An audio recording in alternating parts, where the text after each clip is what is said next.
এটা ছিল শিব পুজোর দিনের ভিডিও। আমি, মা আরও আমাদের এখানের অনেকে একসঙ্গে মিলে যাচ্ছিলাম আমরা গঙ্গা স্নান করতে মুকুন্দনগর।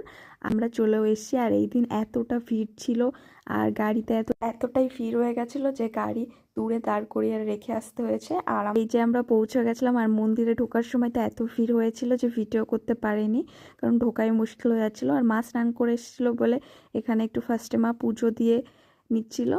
আর তারপর আসল আমরা যেটার উদ্দেশ্যে এসেছি গঙ্গা স্নান করতে, সেটার জন্যই ঘাটে চলে এলাম। কিন্তু ঘাটের এই দিকটা এত ভিড় ছিল বলে আমরা একটু পাশের দিকে চলে আসলাম স্নান করার জন্য। আর তারপর স্নান করা হয়ে গেলে পাশে আর একটা মন্দিরে চলে গেছিলাম আমরা, কারণ আগের ওই মন্দিরটাই, পুরনো মন্দিরটায় অনেকটাই ভিড় ছিল, তাই আর ওখানে যাইনি। আর এখানে খুব সুন্দর একটা শিব মন্দির ছিল, তো সেখানে বাবার মাথায় জল ঢেলে দিচ্ছিলাম।